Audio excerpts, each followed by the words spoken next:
Example number 11 दिया गया है। परवलय y² बराबर 4ax और उसके नाभिलंब से घिरे क्षेत्र का क्षेत्रफल ज्ञात कीजिए। तो परवलय दिया गया है y² बराबर 4ax, यहाँ पे y का स्क्वायर है इसलिए यह x अक्ष के परितः सममित होगा जिसका शीर्ष 0 0 होगा। नाभि a, 0 होगी इसलिए नाभिलंब l l डैश होगी। तो नाभिलंब से घिरे हुए भाग का क्षेत्रफल यहाँ से लेकर के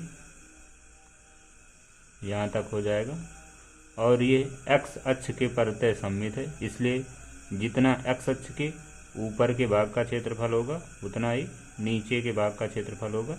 इसलिए LOL डैश SL का क्षेत्रफल बराबर 2 इंटू LOSL का क्षेत्रफल अर्थात आ जाएगा 2 इंटू इंटीग्रेशन 0 से a y dx।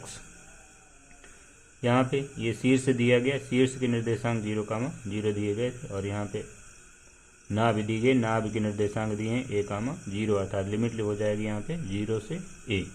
यहाँ पे आ जाएगा 0 से a y dx अर्थात यहाँ पे आ जाएगा 2 इंटू इंटीग्रेशन 0 से a और यहाँ पे y का मान रखेंगे तो y का मान यहाँ से निकलेगा y² बराबर 4ax दिया गया तो y का मान यहाँ से निकालेंगे तो आ जाएगा 2√ax, 2√ax। यहाँ पे 2 को बाहर कर लें, √a को बाहर कर लें तो यहाँ पे बचेगा √x और √x का समाकलन कर देंगे तो आ जाएगा x की पावर 3/2 अपॉन 3/2 लिमिट हो जाएगी 0 से a अर्थात ये यहाँ पे गुणा पे आ जाएगा अर्थात आ जाएगा 8/3 √a और ब्रैकेट के अंदर आ जाएगा a की पावर 3/2 माइनस 0।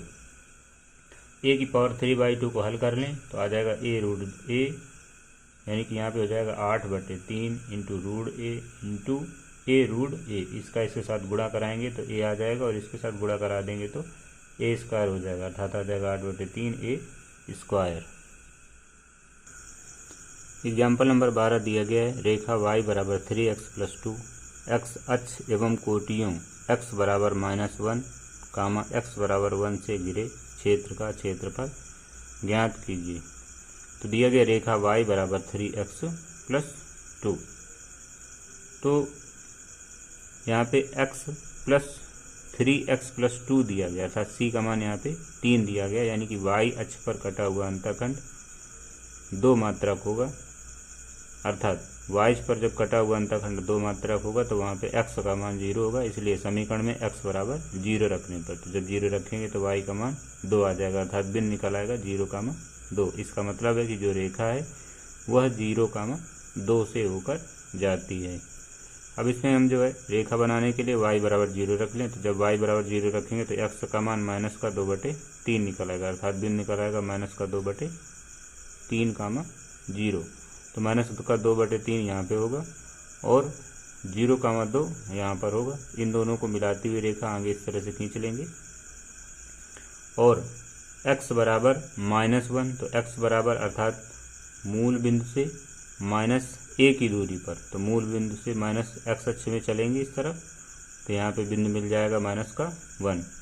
तो x बराबर -1 रेखा खींचेंगे तो यह रेखा y बराबर 3x + 2 y बराबर 3x + 2 को बिंदु B पर प्रतिच्छेदित कर दी है और रेखा x बराबर 1 खींचेंगे तो यह y बराबर 3x + 2 को D बिंदु पर प्रतिच्छेदित करती है।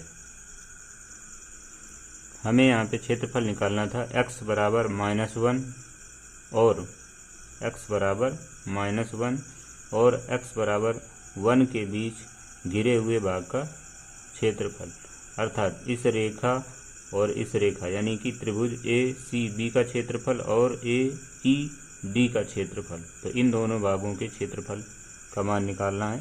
तो त्रिभुज ACB x अक्ष के नीचे की ओर स्थित है इसलिए इसका जो क्षेत्रफल लिया जाएगा वो धनात्मक मान लिया जाएगा और यह भाग x अक्ष के ऊपर स्थित है इसलिए इसका धनात्मक मान लिया जाएगा। तो यहाँ पे लिमिट हो जाएगी, यहाँ पे लिमिट हो जाएगी -1 से -2/3 और इसकी लिमिट हो जाएगी -2/3 से 1। अर्थात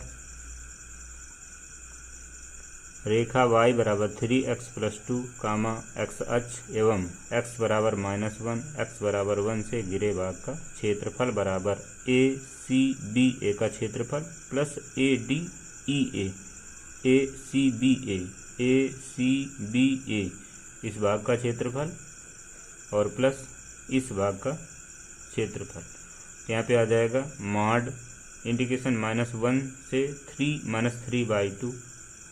y dx y यानी कि 3x plus 2 dx plus integration -3/2 से 1 और यहाँ पे आ जाएगा 3x प्लस 2 dx।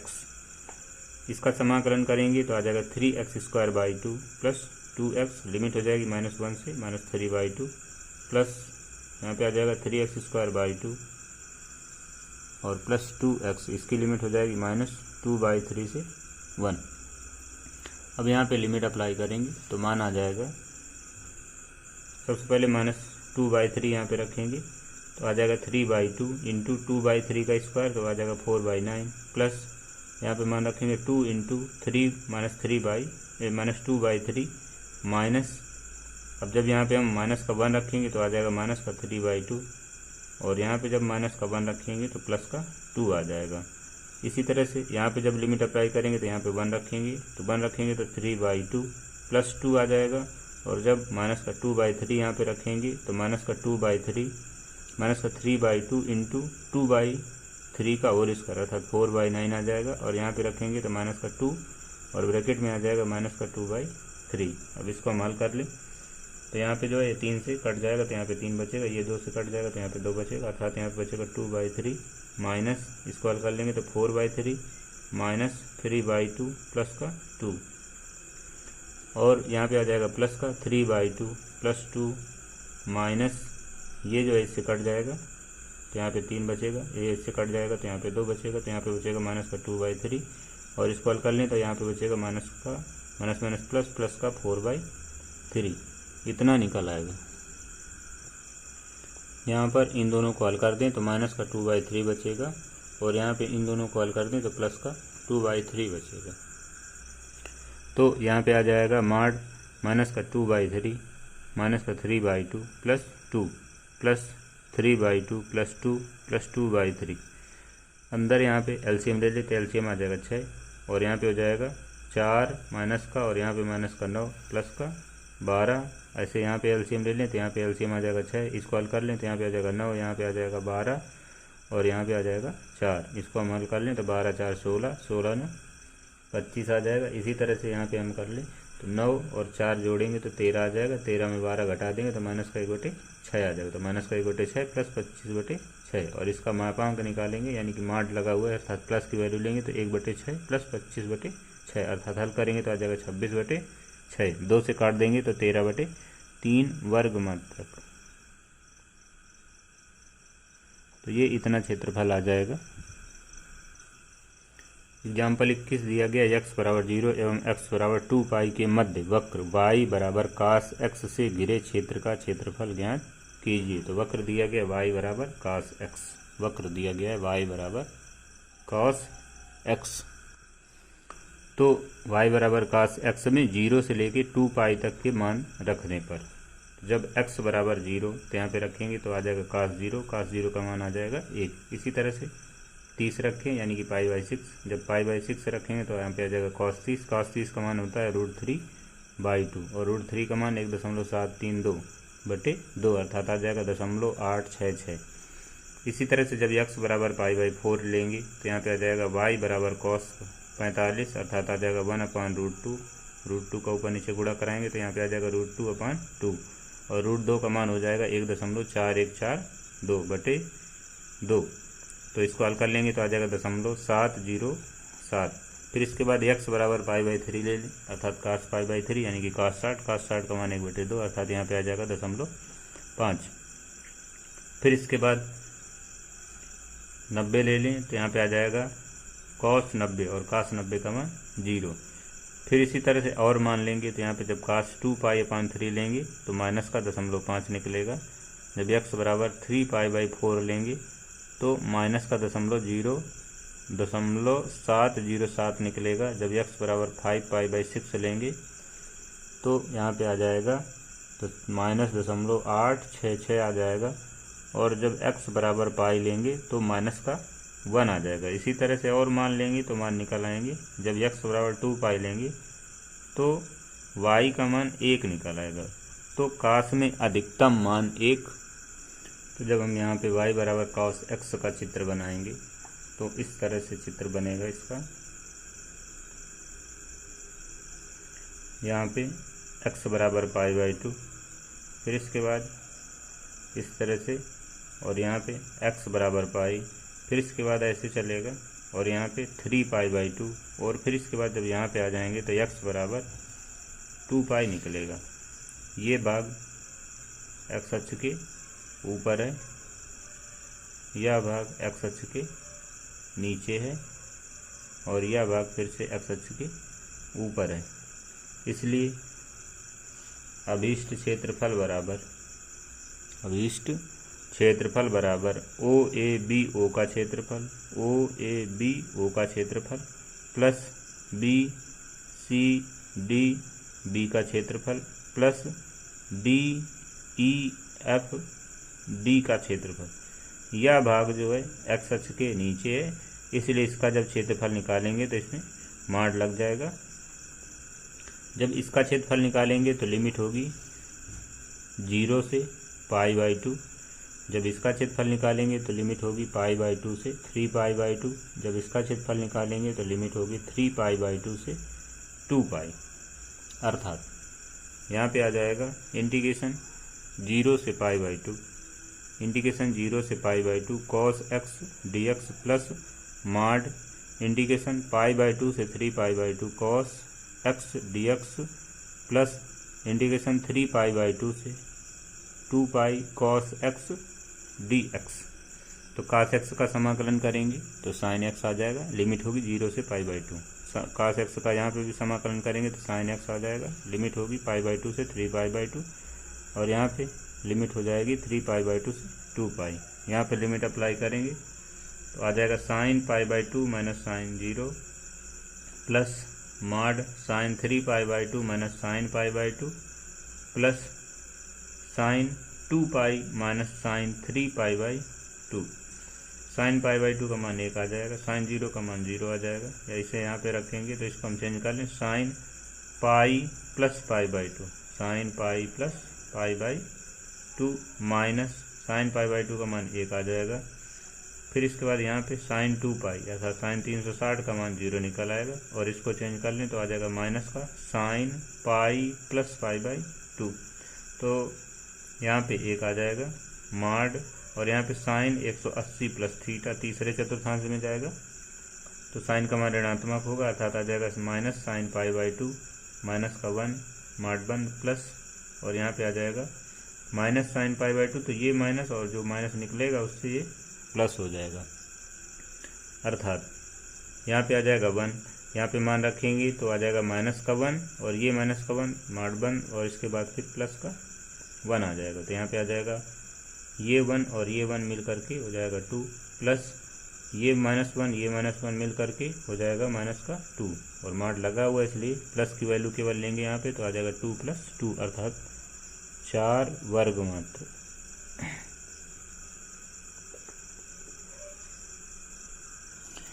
एग्जाम्पल 14 दिया गया, सिद्ध कीजिए कि वक्र y² बराबर 4x एवं x² बराबर 4y रेखाओं x बराबर 0, x बराबर 4, y बराबर 4 एवं y बराबर 0 से घिरे वर्ग के क्षेत्रफल को 3 भागों में विभाजित करता है।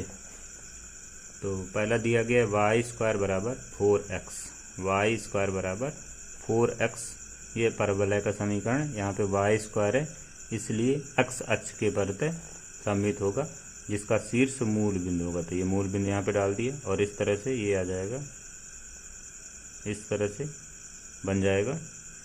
फिर इसके बाद दूसरा दिया गया x² बराबर 4y, तो यहाँ पे x का वर्ग है इसलिए ये y अक्ष के परत सममित होगा और इसका भी शीर्ष 0 0 होगा, अर्थात ये हो जाएगा x² बराबर 4y, x² बराबर 4y का तो इस वाले से y का मान निकालेंगे तो आ जाएगा 2√x, और इस वाले से y का मान निकालेंगे तो x²/4 आ जाएगा। तो समीकरण 1 और 2 को हल करें तो दोनों के प्रतिच्छेद बिंदु निकल आएंगे। तो समीकरण 1 से y का मान यहाँ पे रखेंगे तो आ जाएगा x²/4 का होल स्क्वायर बराबर 4x। यहाँ पे हो जाएगा x⁴/16 बराबर 4x। यहाँ पे आ जाएगा x⁴ बराबर 64x, और यहाँ से हम पक्षांतर कर लें तो आ जाएगा x⁴ - 64x बराबर 0। यहाँ से x कॉमन ले लें तो आ जाएगा x ब्रैकेट में x³ - 64 बराबर 0। तो यहाँ से x बराबर आ जाएगा 0 और x बराबर 4। तो जब x बराबर 0 लेंगे तो y बराबर 4 आ जाएगा, अर्थात बिंदु मिलेगा 0, 0। तो जब x बराबर 4 लेंगे तो y बराबर 4 आ जाएगा, अर्थात बिंदु मिलेगा 4, 4। अर्थात इस बिंदु के निर्देशांक हो गए 0, 0 और q के निर्देशांक हो गए 4, 4।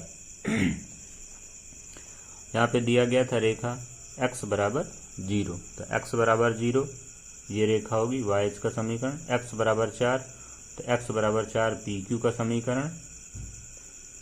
y बराबर 4 तो y बराबर 4 QR का समीकरण, और y बराबर 0 वो x अक्ष का समीकरण होगा। करत वर्ग के क्षेत्रफल को 3 भागों में विभाजित करता है। तो यहाँ पे 3 भाग हुए, पहला ये हो गया, दूसरा ये हो गया और तीसरा ये। 3 भाग यहाँ पे बन रहे हैं। ये दिखाना है कि तीनों के क्षेत्रफल बराबर होंगे। तो सबसे पहले आकृति OAQBO का क्षेत्रफल, आकृति OAQBO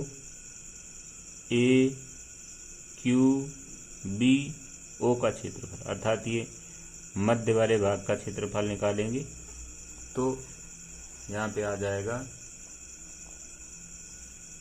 0 से 4 y dx। यहाँ से लेंगे लिमिट 0 से 4, पहले यहाँ से q पे पहुँचे, o से b पे होते हुए q पे, फिर q से ऐसे वापस आ जाएंगे, या फिर ये वाला भाग का क्षेत्रफल निकाल लें, या इस तरह से कह सकते हैं कि इस परवलय और x अक्ष के बीच घिरे हुए भाग का क्षेत्रफल माइनस इस वाले परवलय और x अक्ष के बीच घिरे हुए भाग का क्षेत्रफल, अर्थात यहाँ पे आ जाएगा 0 से 4 y dx माइनस 0 से 4 y dx।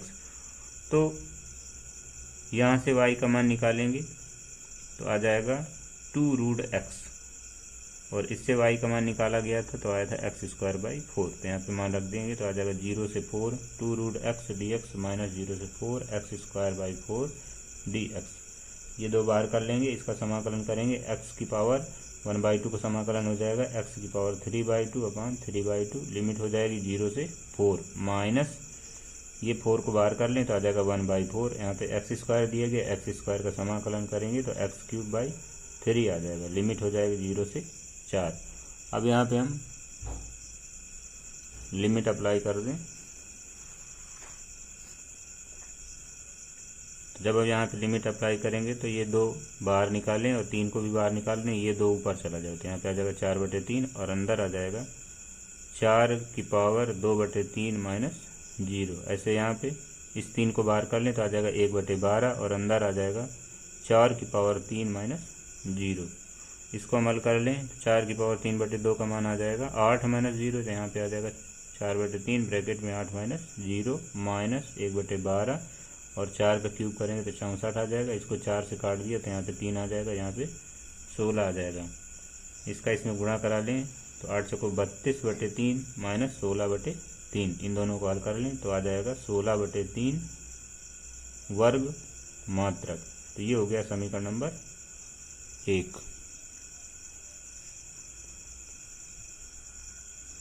अब यहाँ पे हम निकालेंगे परवलय x² बराबर 4y, x² बराबर 4y।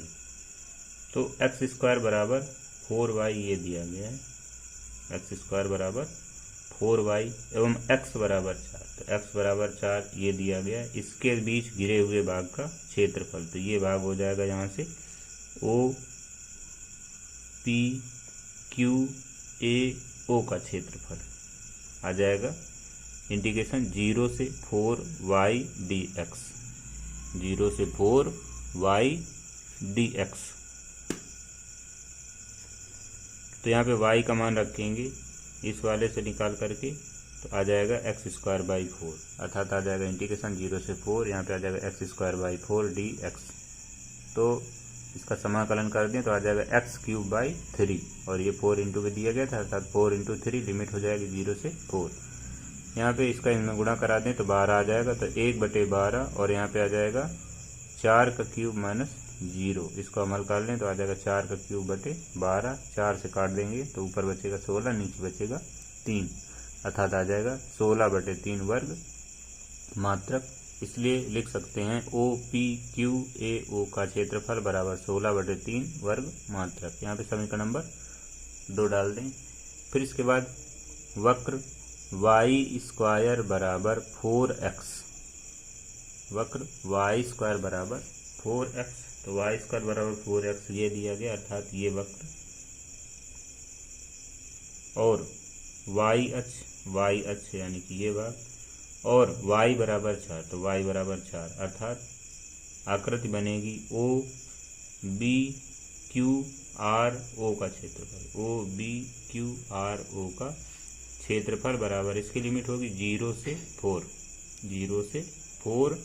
4x dy, क्योंकि यह जो है y अक्ष के द्वारा घिरा हुआ भाग है, इसलिए यहाँ पे y की लिमिट लेंगे तो यहाँ पे आ जाएगा 0 से 4x dy। तो यहाँ पे x का मान रखेंगे तो y²/4 इंटू dy, तो 4 को बाहर कर लें तो आ जाएगा y² का समाकलन करेंगे तो y³/3 लिमिट हो जाएगी 0 से 4, तो इस 3 को बाहर कर लें तो आ जाएगा 1/4 × 3, और ब्रैकेट में हो जाएगा 4³ - 0, तो यहाँ पे हो जाएगा 4³/4 × 3, 4 से इसको काट देंगे तो बचेगा 4 का स्क्वायर, और 4 का वर्गमूल कर दें, 4 का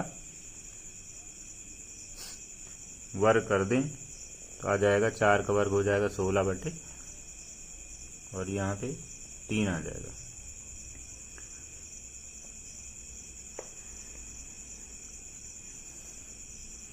इसलिए हम यहाँ पे लिख सकते हैं कि OBQRO का क्षेत्रफल बराबर 16/3 वर्ग मात्रक। ये हो गया समीकरण नंबर 3। समीकरण 1, 2 व 3 से स्पष्ट है कि वक्रों y² बराबर 4x, x² बराबर 4y वर्ग के क्षेत्रफल को 3 बराबर भागों में विभाजित करता है। एग्जाम्पल नंबर 15 दिया गया क्षेत्र x, y such that 0 less than equal y less than equal x² plus 1, 0 less than equal y less than equal x plus 1, 0 less than equal x less than equal 2 का क्षेत्रफल ज्ञात कीजिए। तो पहला वक्र दिया गया y बराबर x² plus 1, दूसरा वक्र दिया गया y बराबर x plus 1, यहाँ पे लेस देन की चिन्ह हटा दें तो ये निकल आएंगे। तीसरा वक्र दिया गया x बराबर 2। सबसे पहले यहाँ पे y बराबर दिया गया x² plus 1, तो यहाँ पे x का स्क्वायर दिया गया है और यह एक परवलय को निरूपित करेगा, तो जिसका शीर्ष होगा 0,1, जिसका शीर्ष होगा 0,1 और यह y अक्ष के परत है सममित होगा। तो इसका चित्र अगर बनाएंगे तो इस तरह से बन जाएगा। यहाँ पे ये मूल बिंदु और इस बिंदु के निर्देशांक हो जाएंगे 0,1 और ये y अक्ष के परत है सममित होगा। फिर इसके बाद यहाँ पे दूसरा समीकरण दिया गया y बराबर x plus 1, जो कि रेखा का समीकरण है, जो कि रेखा का समीकरण है जो y अक्ष पर एक इकाई का अंतःखंड काटती है, y अक्ष पर एक इकाई का अंतःखंड काटती है। और अगला समीकरण दिया गया x बराबर 2, यह y अक्ष के समांतर रेखा का समीकरण है। तो सर्वप्रथम यहाँ से हम जो समीकरण 1 और 2 को हल कर लें। एक दिया गया वक्र y बराबर x² plus 1, दूसरा दिया गया y बराबर x plus 1, दोनों को हल करेंगे, दोनों घटाएंगे तो y से y कट जाएगा, यहाँ पे आ जाएगा x² माइनस x प्लस 0, अर्थात इन दोनों से हम x कॉमन ले लें तो आ जाएगा x, ब्रैकेट में आ जाएगा x माइनस 1। तो यहाँ से हम मान निकाल ले तो आ जाएगा x बराबर 0 और x बराबर 1। तो जब हम x बराबर 0 लेंगे तो y बराबर 1 निकल आएगा, अर्थात बिंदु के निर्देशांक निकलेंगे 0, 1। और जब x बराबर 1 लेंगे तो y का मान 2 निकल आएगा, अर्थात बिंदु निकलेंगे 1, 2। और ये जो मान रख रहे हैं हम जो है समीकरण 2 में रख दें। समीकरण 2 में मान रखेंगे तो ये मान आसानी से प्राप्त हो जाएंगे। फिर इन दोनों बिंदुओं को मिला करके 0, 1 और 1, 2 को मिला करके एक रेखा इस तरह से खींच दें। ऐसे खींचेंगे रेखा तो यह रेखा x बराबर 2 बिंदु R पर प्रतिच्छेदित करती है। बिंदु R पर प्रतिच्छेदित करती है और बिंदु R के निर्देशांक ज्ञात करने के लिए हमें समीकरण 2 और समीकरण 3 को हल करना है। तो यहाँ पे समीकरण 1 और 2 को 3 को हल किया गया है। समीकरण 1 और 3 में को हल करेंगे तो यहाँ पे x बराबर 2 यदि हम यहाँ पे रख दें तो y का मान निकल आएगा। y का मान निकल आएगा यहाँ से 5, अर्थात बिंदु के निर्देशांक हो जाएंगे 2, 5। बिंदु के निर्देशांक हो जाएंगे 2, 5, यानी कि वक्र y बराबर x² + 1 और रेखा x बराबर 2 बिंदु 2, 5 पर एक दूसरे को प्रतिच्छेदित करेंगे। अर्थात इसको अगर हम और आगे बढ़ाएंगे तो यह रेखा आगे इसे यहाँ पर प्रतिच्छेदित करेगी। इस बिंदु के निर्देशांक होंगे 2, 5। समीकरण 2 व 3 को हल करेंगे तो समीकरण 2 दिया गया था y बराबर x + 1 और 3 दिया गया x बराबर 2। यहाँ पे x बराबर 2 रखेंगे तो y का मान 3 निकल आएगा, अर्थात बिंदु प्राप्त हो जाएगा 2, 3, यानी कि रेखा और x बराबर 2 को हल किया गया तो बिंदु R मिला था। R के निर्देशांक हो गए 2, 3। अब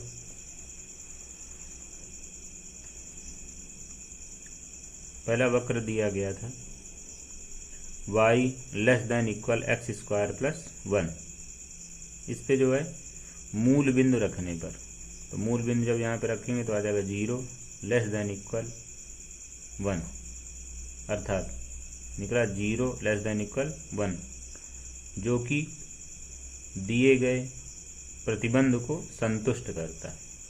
दिए गए प्रतिबंध को संतुष्ट करता है। इसका मतलब है कि लेफ्ट हैंड छोटा है, राइट हैंड बड़ा है, अर्थात जो रेखांकन होगा, जो परवलय में रेखांकन होगा वह मूल बिंदु की ओर होगा। तो परवलय ये दिया गया है और रेखांकन मूल बिंदु की ओर, अर्थात ये परवलय अगर दिया गया तो मूल बिंदु यहाँ पे नीचे की ओर, अर्थात यहाँ पे, अर्थात इस वाले भाग में रेखांकन किया जाएगा।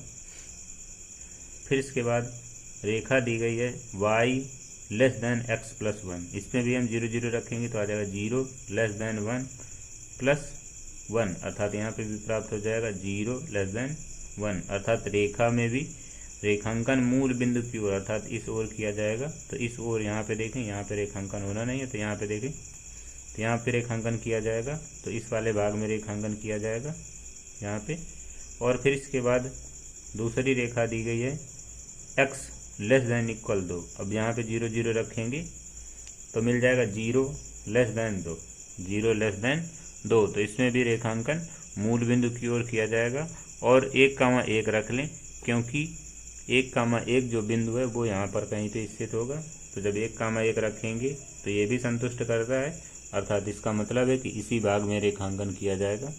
यानी कि जो क्षेत्रफल हमें निकालना है वो इस भाग का निकालना है। तो इस भाग का क्षेत्रफल निकालने के लिए आकृति O P Q R S O का क्षेत्रफल निकालने के लिए सबसे पहले परवलय के द्वारा घिरे हुए भाग का क्षेत्रफल ज्ञात करेंगे। परवलय के द्वारा घिरे हुए भाग का क्षेत्रफल ज्ञात करेंगे। फिर रेखा के द्वारा घिरे हुए भाग का क्षेत्रफल ज्ञात करेंगे, अर्थात यदि हम यहाँ से ऐसे लंब डाल दें तो परवलय के द्वारा घिरा हुआ भाग हो जाएगा P Q M O, P Q M O, और रेखा के द्वारा घिरा हुआ भाग हो जाएगा Q R S M, QRSM।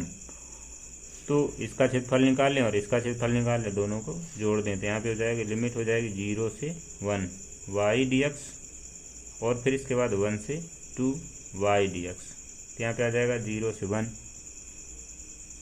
यहाँ पे 0 से 1 y dx और यहाँ पे परवलय का समीकरण लिया जाएगा प्लस यहाँ पे हो जाएगा 1 से 2 y dx, यहाँ पे रेखा का समीकरण लिया जाएगा।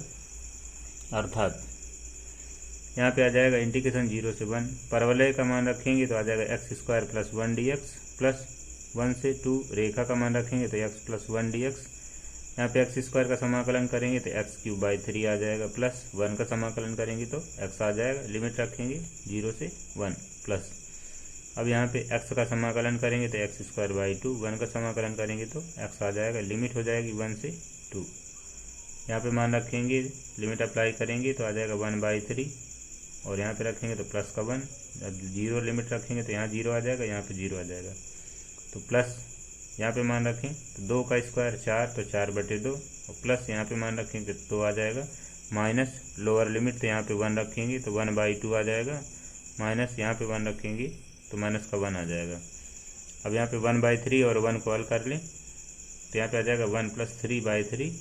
इसी तरह से ये इससे कट जाएगा तो यहाँ पे 2 बचेगा, 2 + 2 माइनस का 1/2 और माइनस का 1। इसको हल कर लें तो यहाँ पे आ जाएगा 4/3 और इसका हम एलसीएम ले लें तो एलसीएम आ जाएगा 2। यहाँ पे आ जाएगा 4 + 4 माइनस का 1 और माइनस का 2, अर्थात यहाँ पे आ जाएगा 4/3 और यहाँ पे हो गया 4 4 8 और 8 में 3 चले गए तो बचा 5/2। अब इन दोनों का एलसीएम ले लें।